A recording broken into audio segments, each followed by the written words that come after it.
You ever hear something you were never supposed to hear? Yeah. That kind of thing that cracks something inside your chest without making a sound. That was me. It started like any normal evening. Leftover meatloaf on a plate. Cold. Microwave humming.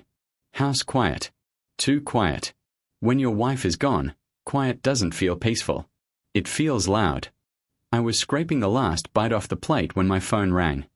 I looked at the screen and smiled. My daughter. That smile? It came easy. Too easy. Hey Dad, how are you holding up? Her voice sounded warm. Soft. Caring. I leaned back in the old recliner my wife used to love. Oh, you know me, I said. Still kicking. I didn't tell her the food was 3 days old. Didn't tell her I sometimes just sit and stare at my wife's photo for hours. Why bother, right? She asked if I was eating enough. Asked if I remembered how to order groceries online. That little tone. Like I was some confused grandpa who forgot how to boil water. I laughed it off. Told her I had a small scare yesterday. Left the stove on under the coffee pot. Yeah, that was my mistake. And I told her. Because that's what honest people do. There was a pause on the phone. The kind of pause that isn't empty. It's calculating. She said maybe someone should check on me more often. I brushed it off. Changed the topic. Asked about her business trip. She sounded distracted. Said she had dinner plans. Said she loved me. I said it back. Then the line clicked. But it didn't disconnect. And that's when everything changed. I heard movement. Rustling. Then voices. Her voice again. But different. Cold. See what I mean, she said. He's getting worse. My hand froze. Ice shot through my chest. Her husband's voice came through next. It's time, he said. He can't live alone anymore. Time for what? I didn't breathe. Then she said it. It's time for a nursing home. Just like that. Like she was talking about replacing a couch. And then, the words that hit harder than anything. He's becoming a burden. A burden. Me. The man who built that house with his own hands. The man who paid her college tuition. The man who worked double shifts so she could have a dream wedding. A burden. They started talking numbers. The house is worth almost $1 million. Maybe 900,000. Sell it. Put him somewhere decent but not too expensive. Use the rest to buy their dream house. I dropped the phone. It hit the floor hard. But not as hard as those words hit me. I sat there in the dark. Didn't move. Didn't cry. Just stared at the wall. Something inside me snapped. Not loud. Not dramatic. Just done. You ever realize in 1 second that someone you loved sees you as an obstacle? Yeah. That was me. I looked at my wife's picture.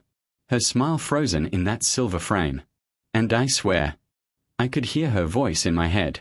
Don't let them walk all over you. She used to say I was too generous, too soft, too willing to give. Maybe she was right. I thought about the past. College tuition. $48,000.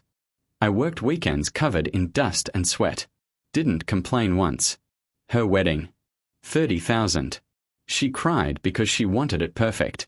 So I made it perfect. Her first car. Co-signed. Her husband lost his job once. They moved into my house. Rent-free. Food paid for. Electricity covered. His fancy car broke down. $3,000. Gone. And he called me like a father. Funny how that works, huh? I was family when they needed money. But I was a burden when I forgot to turn off a stove. Wild. I walked upstairs to my bedroom. Still looked the same. My wife's side untouched. Her glasses still on the nightstand. Her book still bookmarked. I opened the drawer where we kept important papers. And there it was. The house deed. My name. Only mine. No co-owners. No shared rights. Just me. They had zero power. Zero. And that's when a different feeling hit me. Not sadness. Not anger. Control. They thought I was confused. They thought I was weak. They thought I would sign whatever they put in front of me. They had already spent my money in their heads. already picked out their Mountain View house, already moved me into some quiet corner to fade away. But here's the thing. I wasn't dead. Not even close. And my mind, sharp as ever. I went to my desk, pulled out an old business card, a lawyer I met years ago when my wife got sick. Just in case.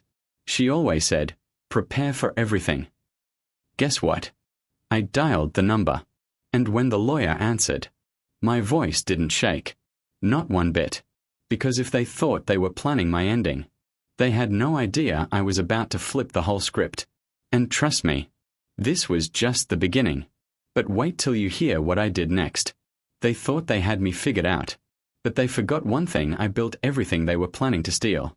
You ever make a decision so quiet, so smooth, that nobody sees the earthquake coming? Yeah, that was me the next morning. I didn't sleep much that night, but I didn't need to. My mind was clear. Clear in a way it hadn't been in months. I made coffee. Didn't forget the stove this time. Funny how that works. Sat at the kitchen table where my wife and I used to talk for hours. I looked around the house. The walls I painted. The floors I laid. The kitchen cabinets I built with my own 2 hands. Every nail in that place had a story. And they were already planning to sell it like it was some random property. Nah, not happening. At exactly 9 a.m., I walked into a small brick building downtown. The office smelled like coffee and paperwork. The lawyer looked older than I remembered, but sharp. Real sharp. He shook my hand firm. Good to see you, he said. I didn't waste time. I need to change everything. His eyebrows lifted a little. Everything? He asked. Yeah, I said. Everything. We went over my will. Right now, everything was going to my daughter. Everything. The house. Savings. Retirement account. Investments. All of it. The lawyer adjusted his glasses. You sure about this? He asked. I leaned back. You ever feel like someone's waiting for you to disappear? He didn't answer. He didn't need to. I told him what I heard. Not dramatic. Not emotional. Just facts. He listened quietly. Then he said something I didn't expect. That kind of betrayal changes a man. He wasn't wrong. I nodded. I don't want revenge, I said. Which was partly true. I just wanted fairness. If I was a burden, then I wouldn't burden them with my money. Simple. We rewrote the will. New beneficiary. A veterans housing charity my wife used to donate to. Every penny. The house? Also donated to be sold and used for housing older folks who actually needed help. My daughter. She would receive exactly $1. 1. The lawyer looked at me. You're certain?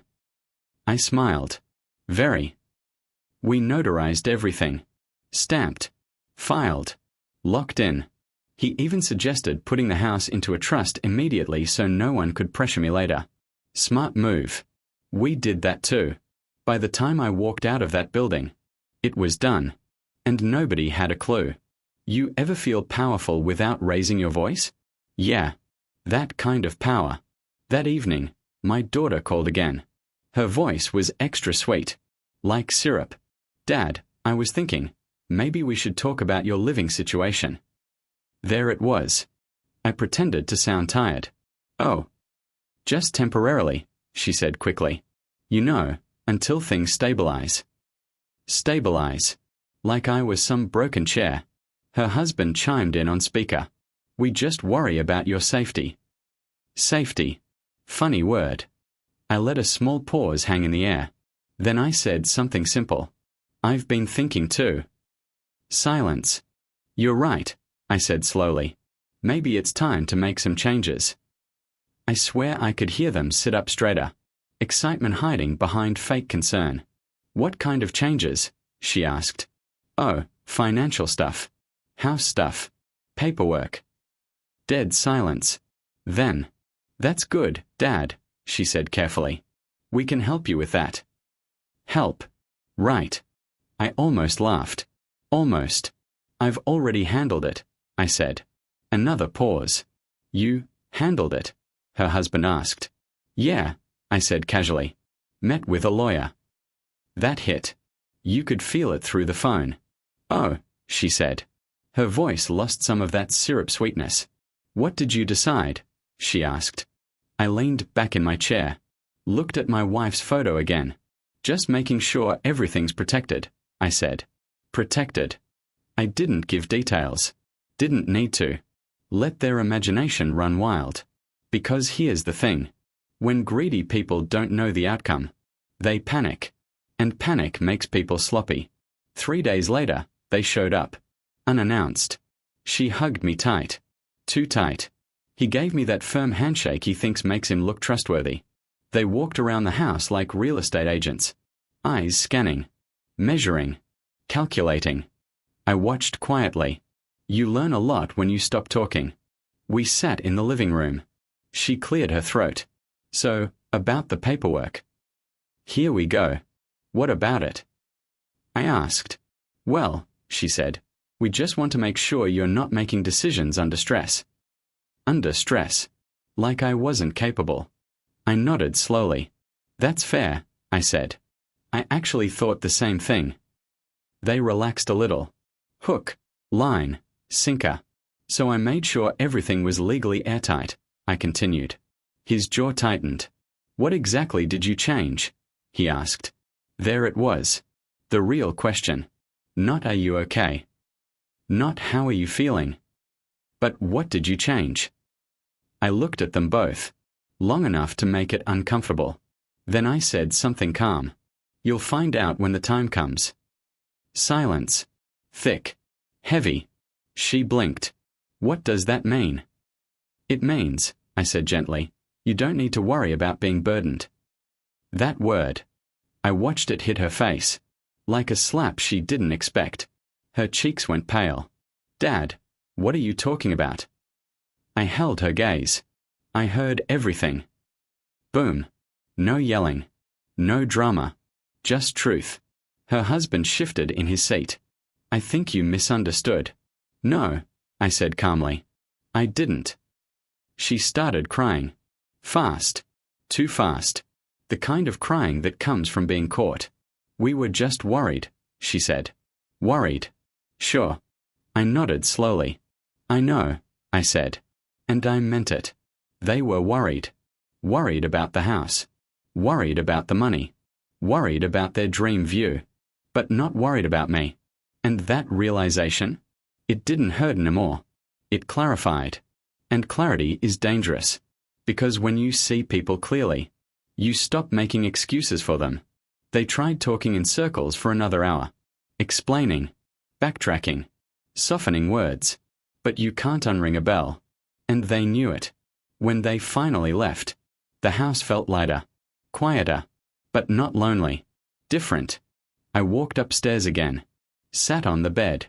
And for the first time in months, I felt steady. They thought they were moving me into a home. Turns out, I just moved them out of my future. And trust me, they still had no idea what was coming next. Because the real twist hasn't even happened yet. And when it does, nobody's walking away the same. You think that phone call was the worst part? Nah. Wait until you hear what showed up in my mailbox 2 weeks later. That's when things got real messy. You ever open your mailbox and feel your stomach drop before you even know why? Yeah. That was me. 2 weeks after that visit. The air was cold that morning. The kind of cold that makes your bones feel older than they are.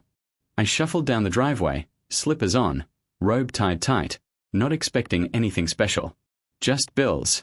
Maybe a grocery flyer. Instead, there was a thick envelope. Official looking. My name printed clean across the front. No return address I recognized. And suddenly, my chest felt tight. I brought it inside. Sat at the kitchen table. Same spot. Same chair. But this time, something felt off. I opened it slow. Inside were copies of documents. Highlighted. Sticky notes attached. Legal language. And then I saw the words that made my jaw clench. Petition for guardianship. Guardianship. You know what that means?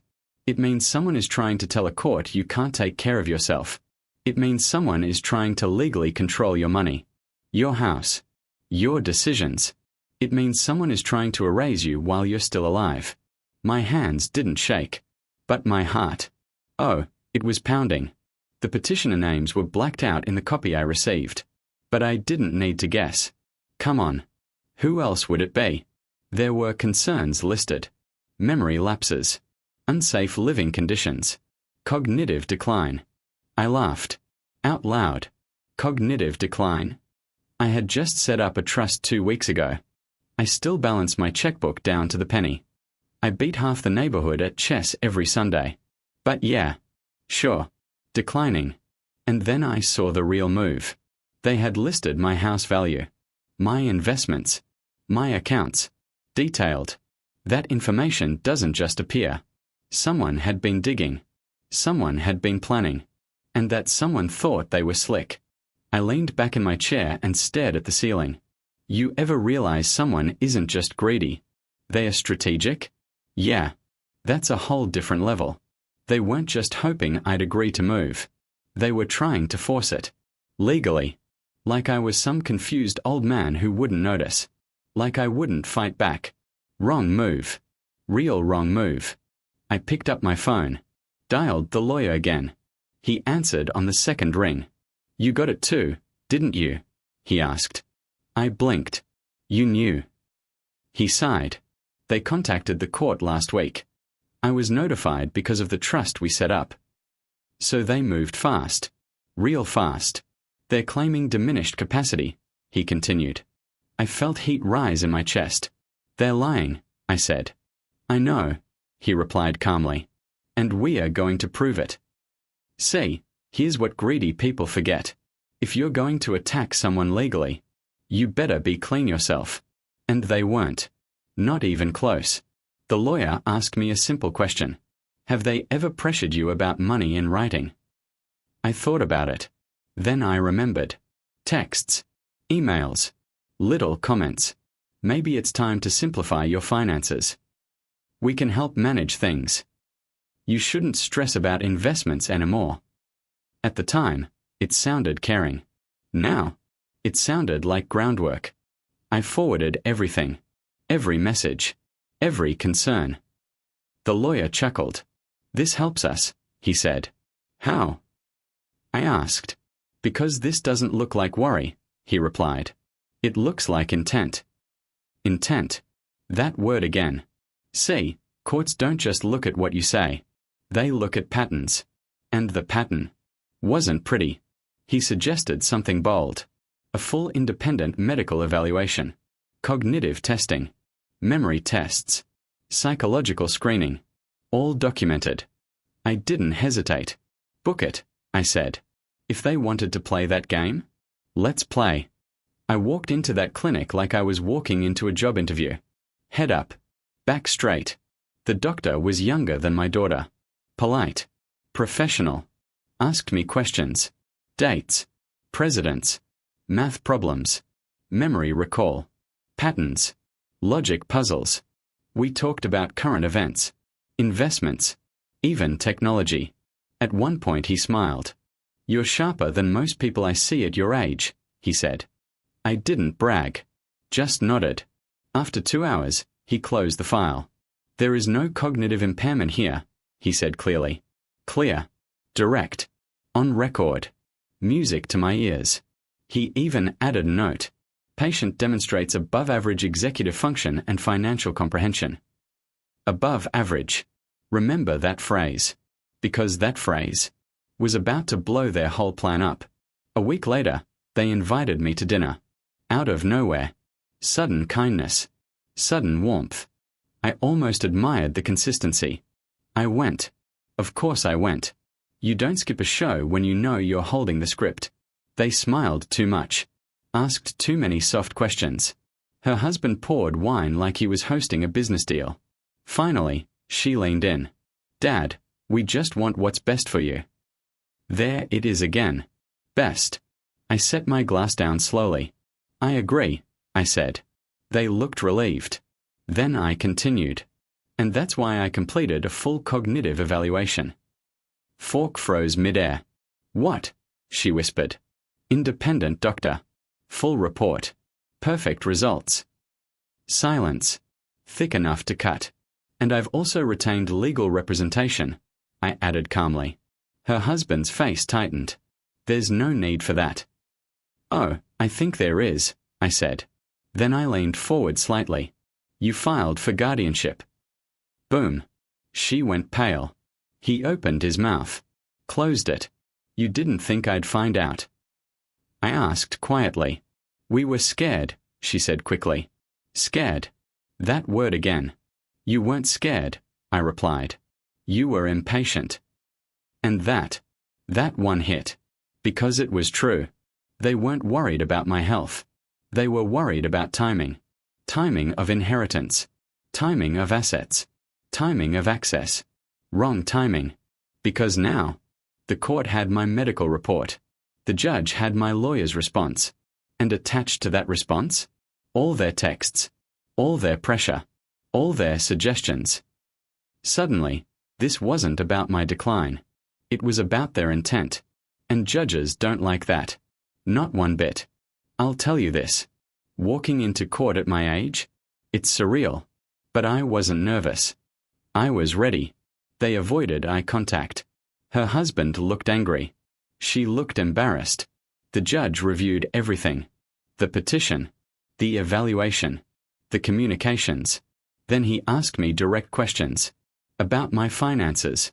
My daily routine. My decision-making. I answered every single one without hesitation. Clear. Calm. Precise. Then the judge turned to them. On what basis, he asked slowly, did you believe this man lacked capacity? Silence. No strong answer. Just vague concern. That's when the judge did something unexpected. He dismissed the petition. Immediately. And then, he issued a warning, stating that filing without sufficient cause could be considered financial exploitation. Financial exploitation. That phrase hung in the air. And suddenly, they weren't confident anymore. They were exposed. Publicly. Legally. Officially. You ever see someone realize they miscalculated? Yeah. It's wild. We walked out of that courthouse.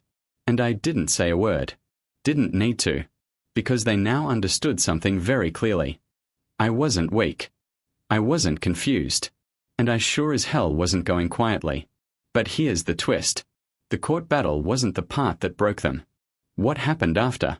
That's what really shattered everything. Because a month later, they received a letter. From my lawyer. And that letter changed their lives permanently. You think guardianship was bold? Wait until you hear what I did next. You ever send a message without raising your voice? Yeah. That kind. The kind that doesn't scream. It settles. Heavy. Permanent. A month after court, I told my lawyer to move forward. No revenge speech. No emotional outburst. Just paperwork. Clean. Legal. Final. He drafted the letter. Certified mail. Signature required. Which means they had to physically accept what was inside. I almost smiled thinking about that. Because you can ignore a phone call. You can dodge a conversation. But you can't pretend you didn't sign for a legal letter. 3 days later, the tracking showed it was delivered. Signed. Accepted. And I knew at that exact moment. Their world tilted. It wasn't long. Didn't need to be. It stated clearly. Because of the recent attempt to establish guardianship without medical basis. Because of documented financial pressure. Because of demonstrated intent to control assets. I was formally removing them from any medical decision authority, any financial power of attorney, past or future, any role in a state execution, any emergency contact privileges. Completely. Erased. Legally. And then came the part that hit hardest. A cease and desist clause. If they attempted again to interfere with my finances or legal standing, the response would include a counterclaim for elder exploitation. That's not just a warning. That's a loaded word in court. Elder exploitation. Judges don't play with that. The letter ended simple. All further communication regarding financial matters must go through legal counsel. Translation. You don't get to corner me at dinner anymore. You don't get to check in about investments. You don't get to manipulate the narrative. Door closed. Locked. And the key? Gone. It came that night. Of course it did. My phone lit up. I let it ring twice before answering. Her voice wasn't syrup anymore. It was sharp. How could you do this to us? Interesting. Not how could we hurt you. Not we are sorry. Just, how could I? I stayed calm. I protected myself, I said. You're punishing us, she snapped. Punishing. Funny word. Because I hadn't taken anything from them. They just lost access to something they thought was guaranteed. That's not punishment. That's consequence. Her husband grabbed the phone. This is extreme, he said. No, I replied evenly. Guardianship was extreme. Silence. Heavy breathing on the other end. You're overreacting, he tried. I leaned back in my chair. You tried to legally declare me incapable, I said. That's not concern. That's strategy. Dead quiet. And then she said it. We were thinking about the future. Ah, there it is. The future. Just not mine. I closed my eyes for a second. You were thinking about timing, I said softly. No answer. Because it was true. And truth? It doesn't argue. It just sits there. Uncomfortable. Here's the thing about people who count money that isn't theirs. They start living like it's already in their pocket. Dream houses. Vacation plans. Upgrades. They mentally spend it before it exists. So when that expectation disappears, it feels like a loss, even though they never owned it. That's what was happening. They weren't grieving me. They were grieving access. And access was gone. But I wasn't done. Because protecting myself was step 1. Step 2. Redirection. 2 weeks later, I hosted something small. Not a party. Not a celebration. Just a gathering. A few old friends. 2 neighbors. And a representative from the Veterans Housing Organization my wife loved. We stood in the living room. Same one my daughter once measured with her eyes. I cleared my throat. Told them I had made a decision. When I pass, this house will be sold. The funds will go toward building transitional housing for older veterans with nowhere to go. I watched faces soften. Nods. Respect. One of my friends clapped me on the shoulder. That's powerful, he said. It felt right. Not dramatic. Not flashy. Just aligned. My wife would have approved. That mattered more than anything. Now here's the kicker. News travels. Especially in small circles. And somehow, word reached my daughter. Because 3 days later, she showed up again. But this time, no fake sweetness. No careful tone. Just raw frustration. You're giving everything away, she demanded. I didn't invite her in. We stood at the door. I'm redirecting it, I corrected. That was our inheritance, she snapped. There it was. Not my future security. Not your comfort. Just ours. Inheritance is a wild concept. It's a gift. Not a paycheck. I looked at her. Really looked at her. And I didn't see a little girl anymore. I saw an adult who made a calculation. And got the math wrong. You tried to take control while I'm still alive, I said quietly. Why would I reward that? Her face crumpled. Anger mixed with panic. You're choosing strangers over family. That line almost stung. Almost. But here's the truth. Family isn't DNA. Family is behavior. And behavior speaks loud. I stepped back slightly. I'm choosing respect, I said. And I closed the door. Not slammed. Not dramatic. Just closed. And that sound. That soft click. That was the end of the version of me they thought they could manage. You'd think that's where it ends. Clean break. Lesson learned. But life always has one more move. Because a week later, I got a call from someone I didn't expect. Not my daughter. Not her husband. But someone connected to them. And what they told me, it changed everything again. Turns out, the guardianship attempt wasn't just about greed. It was about debt. Big debt. The kind of debt that makes people desperate. And desperate people? They don't think clearly. Which means what happened next Was messier than anyone planned. You think they were bold before? Wait until you hear what they tried after realizing the money was gone. You ever see someone smile while they're drowning? Yeah. That fake calm. That everything's fine tone. Meanwhile, the water's already at their neck. That's where they were. And I didn't even know it yet. It was late afternoon when my phone rang. Unknown number. Normally, I ignore those. But something told me to answer.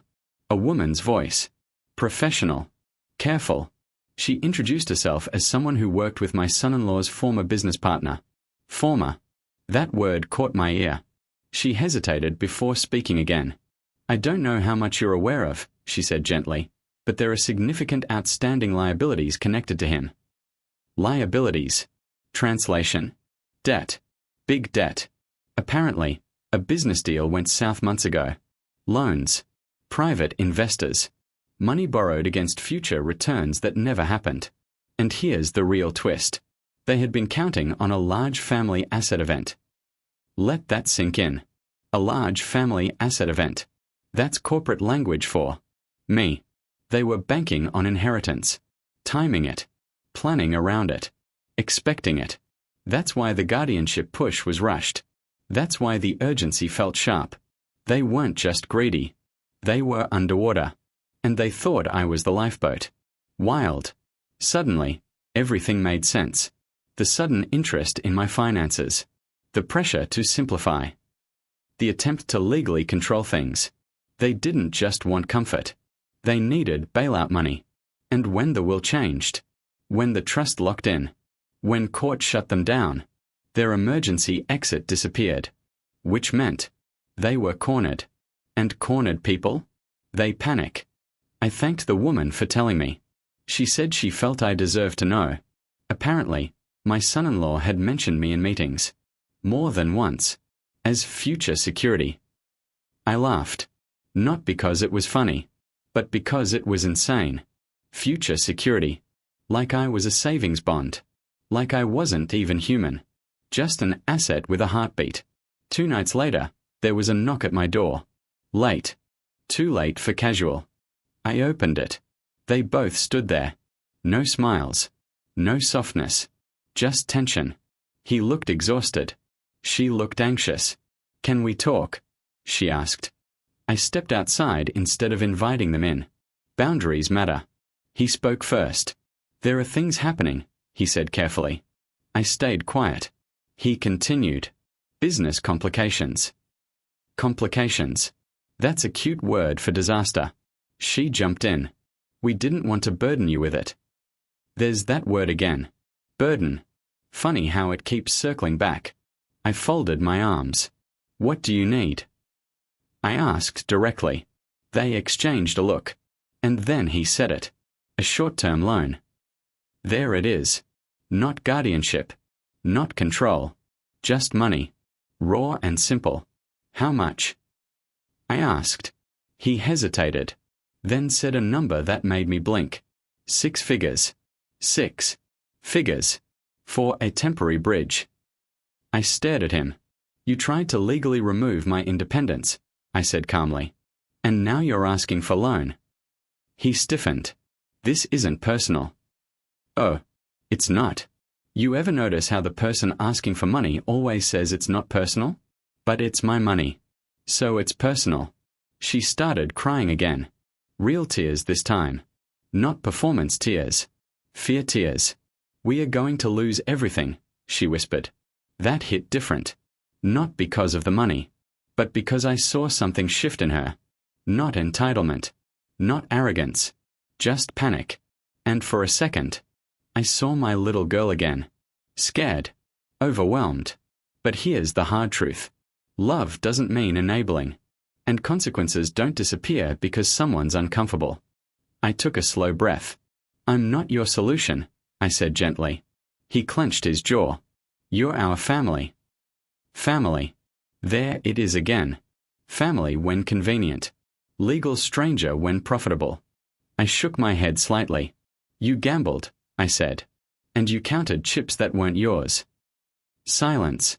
Wind moved through the trees. Cold. Sharp. You really won't help, she asked. Here's the thing. I could have written a check.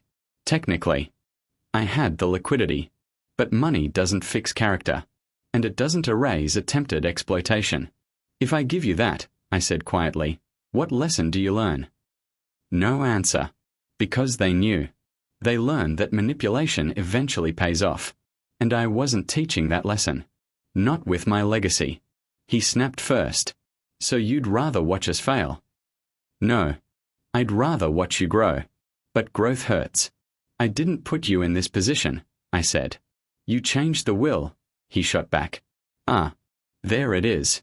The real frustration. The plan collapsed. You tried to force my hand, I replied evenly. His voice rose. You're being stubborn. And there it is.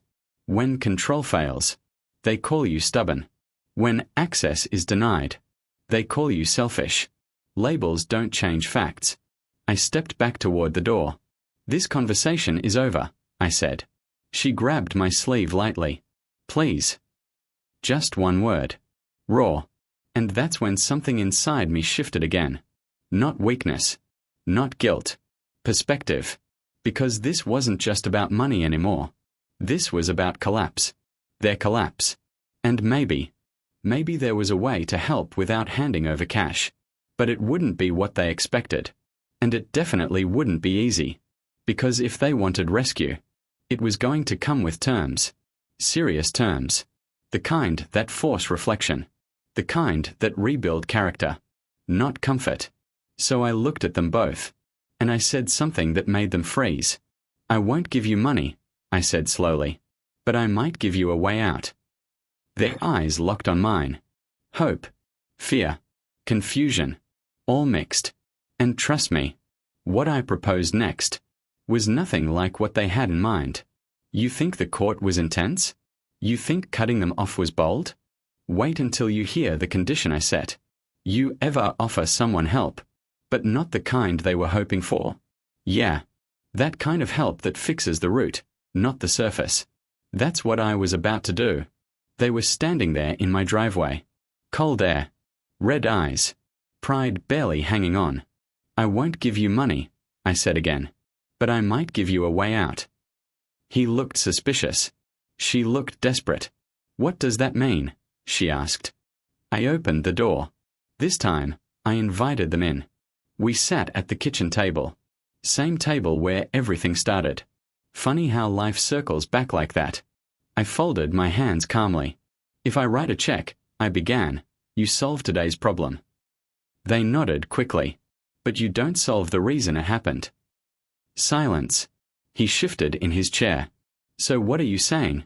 He asked. I'm saying, I continued, I'll help, but not financially. His face hardened. That doesn't help us. It might, I replied, if you're willing to swallow your pride. Now they were listening.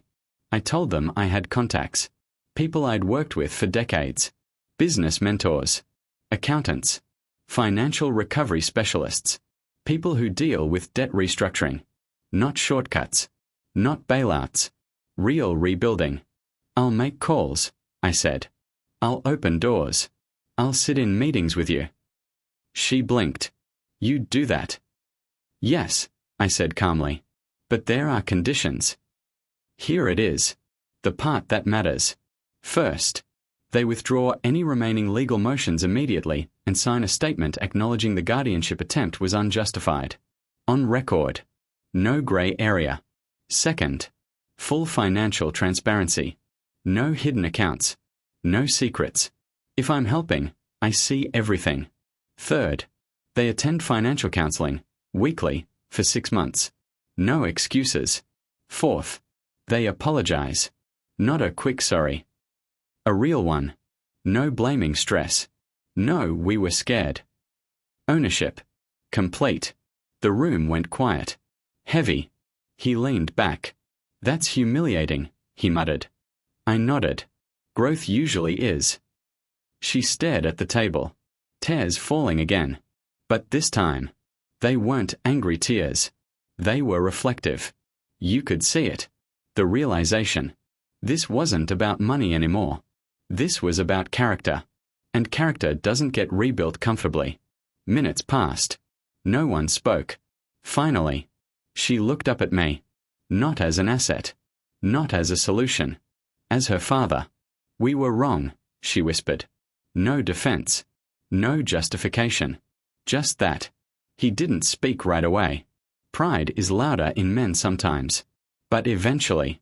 He nodded. "I pushed it," he admitted. "I thought, if we secured things early, we'd be safe." Safe. There's that word again. Only this time.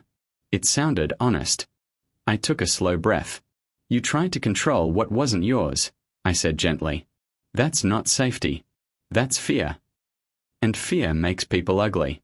We talked for hours that night. Not about money. About decisions. Pressure. Ego. The illusion of shortcuts. For the first time in months. It felt real. No performance. No strategy. Just uncomfortable honesty. They agreed. All of it. Legal withdrawal. Written acknowledgement. Financial counseling. Everything. It wasn't easy. Meetings were tense at first. Debt restructuring wasn't magic. They had to sell things. Cut expenses. Downsize their lifestyle. No more luxury vacations. No more expensive upgrades. Reality check. But here's what changed. They stopped looking at me like a payout. And started looking at me like a person again. It wasn't instant. Trust doesn't grow back overnight. But it started. And that matters. Now here's the part nobody expects. I didn't change the will back. Nope. The charity remains the primary beneficiary. That decision stands. Because purpose matters. But I did create something new. A small education trust. Not inheritance. Not wealth transfer. A growth fund. Only accessible if certain milestones are maintained. Financial stability. No outstanding reckless debt. Clean legal record. Consistency. Not control. Accountability. If they build wisely, they benefit. If they slip, it pauses. Simple. Fair. Transparent. And earned. Because inheritance shouldn't reward manipulation. It should reflect alignment. Here's the truth. Sometimes people don't show you who they are when things are good. They show you when money gets involved. But here's another truth. Desperation can twist people. It doesn't always mean they're evil. Sometimes it means they're scared. But fear doesn't excuse harm. And boundaries? They aren't cruel. They're clarifying. I'm still in my house. Still sharp. Still independent. The stove gets double-checked though. I learned that lesson too. And my daughter. She calls now. Not to ask about paperwork. Not to simplify finances. Just to talk. Sometimes growth doesn't look dramatic. It looks steady. Quiet. Earned. You know what's funny? They thought I was declining. That I was fading. That I was becoming small. But this whole thing, it reminded me exactly who I am. I'm not a burden. I'm not an asset. I'm not a timing event. I'm a man who built his life from scratch. And I'm still here. Still thinking. Still choosing. And if you ever feel like someone's quietly planning your exit, listen carefully. Pay attention. Move smart. And remember, you don't owe access to anyone who only values you for what you leave behind. Sometimes the strongest move is simply standing still. If this story hit you, if it made you think about boundaries, family, or self-respect, drop a comment below and do subscribe for more.